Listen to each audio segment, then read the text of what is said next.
अपने Superman film के release के बिल्कुल पहले डायरेक्टर और डीसी स्टूडियो के को सीईओ जेम्स गन ने रिवील किया है कि डीसी का गॉड्स एंड मॉन्स्टर चैप्टर किस बारे में होगा। गन और उनके long time producer Peter saffron अब अपनी नई डीसी यूनिवर्स की विजन दुनिया के सामने लाने वाले हैं सुपरमैन के रिलीज के साथ, जो ब्लू ब्रांड के लिए एक नया सिनेमैटिक एरा की शुरुआत करेगा। मार्वल की तरह ही गन और सैफरन ने डिसाइड किया है कि डीसी की कहानी को फेजेस यानी चैप्टर्स में डिवाइड किया जाएगा।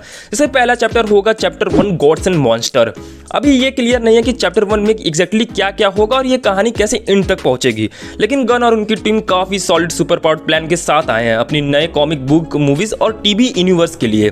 डीसी का ये पहला वेव उन प्रोजेक्ट के इंक्लूड करेगा जो पहले ही अनाउंस किए जा चुके हैं, जैसे कि Superman, super girls, Lanterns, the brave and the bold और भी बहुत कुछ। ये पहली बार है जब हमें थोड़ा क्लियर इंडिकेशन मिला है कि सुपरमैन के बाद डीसी के गॉड्स एंड मॉन्स्टर चैप्टर का डायरेक्शन क्या होगा, जबकि गार्डियन ऑफ द गैलेक्सी के फिल्म मेकर जेम्स गन ने ये आइडिया तुरंत रिजेक्ट कर दिया कि दुनिया का मेटा ह्यूमंस के ओवरफ्लो पर रिएक्शन ही चैप्टर 1 का मेन फोकस होगा। उन्होंने ये भी हिंट दिया है कि ये नैरेटिव थ्रेड के कहानी का एक छोटा हिस्सा तो जरूर बनेगा आगे जाके। सुपरमैन ऑफिशियली डीसीयू चैप्टर 1 की शुरुआत करेगा फ्राइडे 11 जुलाई को। गन और सैफरन के इस नए सुपर पावर्ड रिब्यूट में एक बिल्कुल नया कास्ट है और एक fresh interconnected DC world present किया गया है। हॉलीवुड एक्टर डेविड कर्नसेट नए क्लैर्क केंट एकेए सुपरमैन के रोल में लीड कर रहे हैं और साथ ही निकोलस हॉल्ट होंगे एज लेक्स लूथर और रचल ब्रोसनान होंगी एज लुइस लेन। सुपरमैन के बाद डीसीयू का ये पहला फेज कंटिन्यू करेगा पीसमेकर सीजन 2 के साथ, जो रिलीज होगा 21 अगस्त को, और उसके बाद आएंगे नेक्स्ट ईयर के मेजर प्रोजेक्ट जैसे सुपरगर्ल और Lanterns. And audience, personally why I am so excited about the DCU chapter 1 story, because अब चाहे जेम्स गन ने ये कहा हो कि how governments react to how many meta humans there are, सिर्फ एक सबप्लॉट है पूरी डीसीयू चैप्टर 1 स्टोरी के कंपैरिजन में। मुझे लगता है कि फ्यूचर में ये थीम और भी ज्यादा इंपॉर्टेंट हो सकती है जितना वो अभी शो कर रहे हैं। सुपरमैन की मार्केटिंग काफी हद तक इसी आइडिया के अराउंड फोकस हुई है, मेटा ह्यूमंस को कंट्रोल करना और सुपरमैन के केस में एलियंस को भी, चाहे वो लेक्स लूथर हो जो सुपर पावर्ड लोगों को पकड़ के इंप्रिजन कर रहा है, या कॉर्पोरेटेड बैक्ड सुपर हीरो टीम्स की बात हो। ये थीम की दुनिया कैसे रिएक्ट करती है जब बहुत सारे कैप वेयरिंग हीरो सामने आते हैं, ये क्लियरली विजुअल भी है। फैंस ने इस एंगल को थोड़ा ग्लिम्स देखा भी है डेविड कर्नसेट के सुपरमैन के थ्रू, जिसे टीज किया गया है कि उसे जियोपॉलिटिक्स में इंटरफेयर करने के कॉन्सिक्वेंसेस का सामना करना पड़ेगा, और ये रियलाइजेशन भी आएगा कि एक पावरफुल हीरो बनना सिर्फ एक हीरोइज्म नहीं है बल्कि रियल लाइफ बैगेज भी लाता है, जो शायद उसने स्टार्ट में एक्सपेक्ट भी नहीं किया था।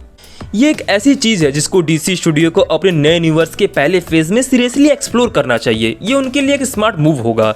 जैसे जैसे वक्त गुजरता जा रहा है, ऐसा लगता है कि डीसी चैप्टर 1 स्लोली बिल्ड कर रहा है towards the formation of the first official justice league, जहां बैटमैन, सुपरमैन और वंडर वुमन डीसी हीरोज की होली ट्रिनिटी एक कॉमन थ्रेड के अगेंस्ट यूनाइट करते हैं।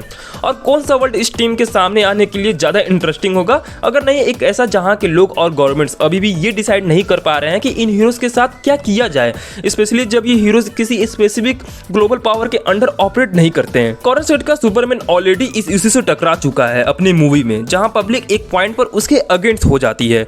हो सकता है कि एक ऐसा थ्रेट आए जो इंडिविजुअल गवर्नमेंट्स के कैपेबिलिटीज से काफी बड़ा हो, और तभी जाके दुनिया फाइनली एक्सेप्ट करे कि मेटा ह्यूमंस और सुपर पावर लोगों की ये अवेयरनेस एक थ्रेट नहीं बल्कि एक जरूरत बन चुकी है। और ये सब शायद चैप्टर 1 के ग्रैंड फिनाले में कल्मिनेट हो सकता है। DCU chapter 1 gods and monster एक बोल्ड और लेट शुरुआत लग रही है जेम्स गन और पीटर सैफरन के नए सिनेमैटिक यूनिवर्स की। चाहे जेम्स गन कह रहे हो कि गवर्नमेंट वर्सेस मेटा ह्यूमंस वाली थीम सिर्फ एक सब प्लॉट है, लेकिन जितना अब तक दिखाया गया है from Superman trailer to its deeper political undertones, ये क्लियरली एक सेंटर नैरेटिव थ्रेड बनने वाला है। इस नए वर्ल्ड में जहां हीरोज किसी एक अथॉरिटी को आंसर नहीं करते और पब्लिक उन पर डाउट कर रही है, एक जस्टिस लीग का फॉर्मेशन और भी मीनिंगफुल बन जाता है। कर्नसेट का सुपरमैन ऑलरेडी इसी टेंशन का सिंबल बन चुका है और लगता है ये कॉन्फ्लिक्ट चैप्टर 1 के फिनाले में पीक पर पहुंचने वाला है।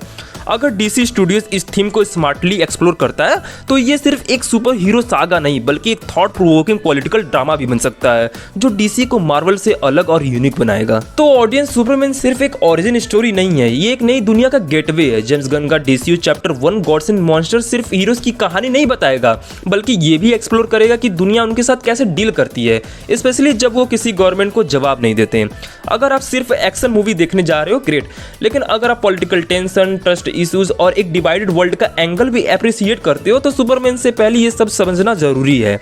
ये फिल्म एक पावरफुल सेटअप होने वाली है, not just for Superman but for the entire DC universe. So buckle up, क्योंकि ये सिर्फ एक मूवी नहीं, एक नई जर्नी की शुरुआत है।